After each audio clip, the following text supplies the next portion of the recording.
we go. Trying to get away from us here, huh? You don't want to. There you go, a little energy. So now I'm going to open it up to you guys, the questions. These are the three candidates that we have to decide on August 3rd who we want to run against Congressman Mark Schauer. So let them rip and be as hard as you can. All right, we'll go with Toby. He's a veteran of the Army National Guard. Right here. This is okay. This is going to be a two-part question. If I could ask to all the candidates first, for the candidates would be a yes or no. Are they aware of the TRICARE Affirmation Act that was introduced by Senator Webb? That'd be a yes or no. Senator who? Jim Webb. Webb? Tim? No. Brian? Yes. Marvin? I am not. Okay, the next question would be is, we know that there's a lot of confusion in the health care bill. And as a veteran, I have been confused, and there's a certain parts of the certain part of the health care bill that has a problem with TRICARE. And Senator Jim Webb had to introduce a bill, and it's called the TRICARE Affirmation Act. And it's one of the candidates could explain what that bill was about and what the potential problem it could cause us veterans, and their view on Mark Schauer on his voting for health care, and either knowing it was in there or not knowing it was in So hold on, okay. It was in that act, was in the healthcare bill that was passed, is that what you're saying? there. I'm saying that Senator Webb had to do an addendum, or whatever it's technically called, Amendment, and what was it specifically dealing on? TRICARE. And TRICARE is a portion of veterans' health care? Yes. Okay. So Brian, you want to go first since you... Yeah, it was one of the things where Mark Schauer went around after the first time that they lost, I believe the first vote on healthcare didn't go the way the Democrats wanted, and then Mark Schauer came back and he was bragging about how he's written, not just read the bill, but written large swaths of the healthcare bill. But the day after they passed the healthcare bill, they had to do this TRICARE.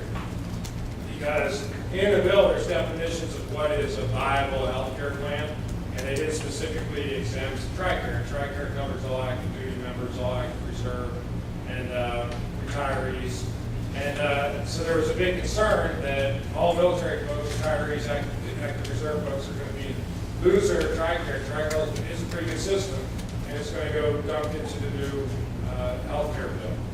And so some of the Democrats are saying, oh, no, don't worry about that, don't worry about that. Well, Jim Webb, who's a senator, Vietnam vet, said, well, I am going to worry about that because if it's not specifically exempted, I want to make sure that we take care of our veterans. And it goes to show that Mark Schauer, saying he was thinking about this bill and looking at what he was concerned about, we have a disproportionate numbers of veterans in this district, especially here in Calhoun County with the Federal Center in Port Custom. We have a lot of retirees and other folks with the National Guard units and those sorts of things. And for him not to even know this was in the bill or not know that this was a problem, it shows you that he's not thinking about a large, very important portion of his constituency. That's one of the many things with the problem with the shotgun approach is there's a lot of things in there like that you don't know.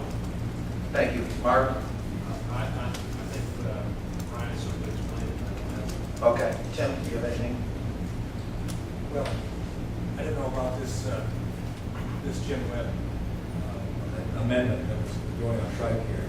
TRICARE is the key issue.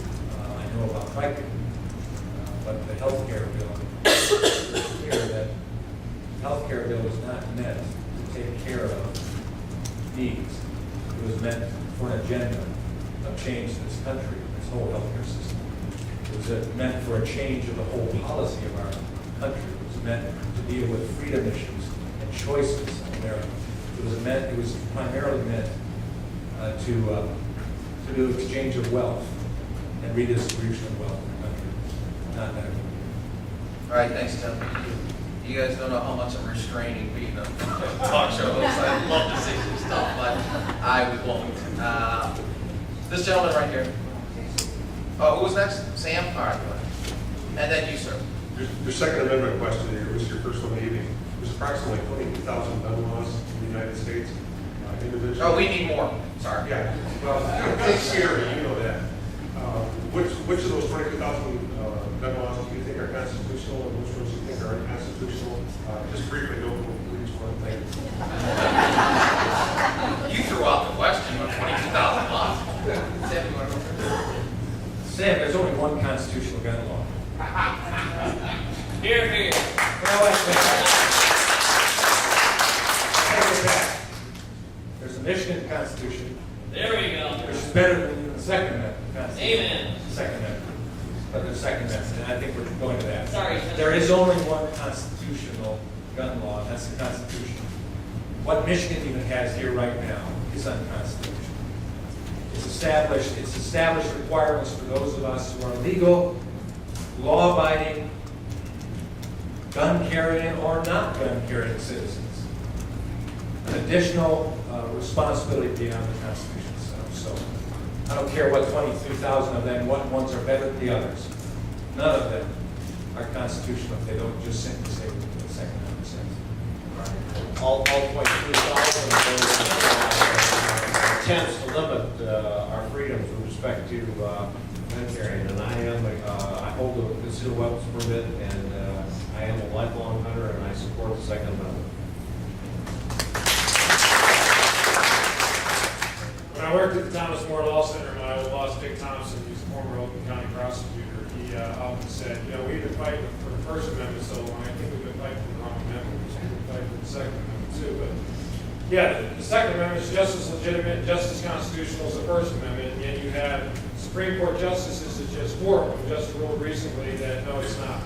And it shows you how important it is to have the right president in there, have the right senators in there, because we're one vote away from them saying that no, the Second Amendment isn't as equal as the First Amendment or the Third Amendment or all the Bill of Rights. So I'm a member of the NRA. I'm a personal gun owner as well. I believe in in this personal safety issue, not just the hunting issue. It's also when I went to Iraq, I trained my wife on how to shoot a 45 Glock. Now, I learned at Bill Fulton's place that I shouldn't have got my wife that big of a pistol because she doesn't like it. But so we're going to get another one. But yeah, I mean, you can see the aftermath of Hurricane Katrina. I was in the relief effort of Hurricane Andrew. The only places that weren't looting, the people that weren't robbing or any of those things, were people that had their own weapons. Because when civil war breaks down, and it does, the only way you can protect yourself and your family is somebody has a pistol or a gun.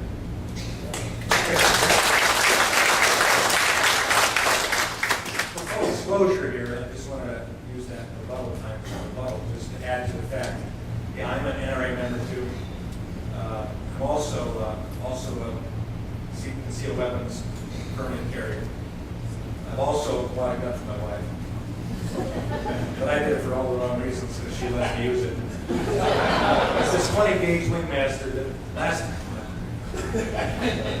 And I'm also, the only other thing that would be different is that I'm a 100% pro Second Amendment, NRA endorsed, voting record. Thank you.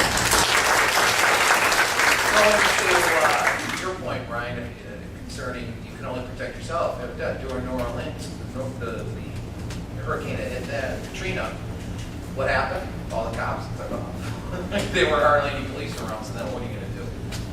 Go ahead. All of us here probably, I'm assuming, are feeling that lobbyists are running this country more so than the people.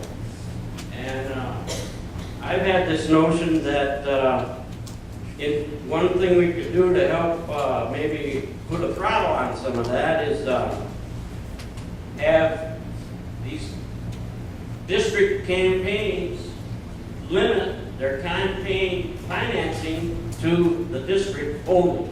Would any of you support legislation like that? Brian.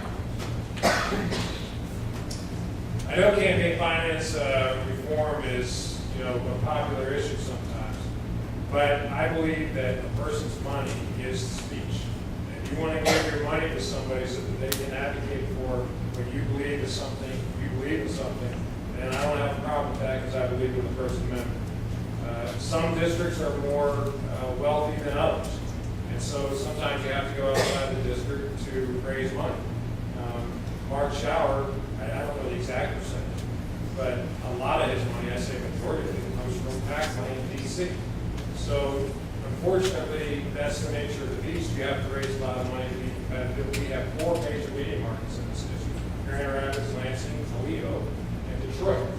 And for you to have your name ID for everybody that's in this district, the 90,000 to 100,000 people that are going to vote in this August 3rd primary, you got to be able to reach out to them. And you can't raise enough money to be on those four media markets by only raising money in this district. That's reality. Rebuttal on that, your opponent will be limited to the same thing.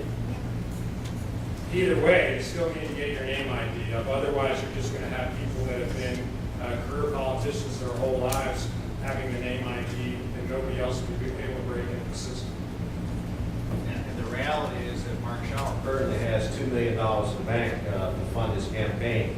And all of us were to say, you know, we're going to disarm, we're not going to take those funds except for within the district, would be at a serious disadvantage. I've had people send me contributions all the way from Washington to Florida because they're looking at the 7th Congressional District as one of those important swing districts. And this is more, this election, 2010, is more about the takeover and reassertion of Republican control in the state or in the U.S. House of Representatives rather than, and it's more important for a lot of folks that be accomplished. So they're directing their efforts and their monies to those districts that will actually make a difference. And the 7th Congressional District is one of them.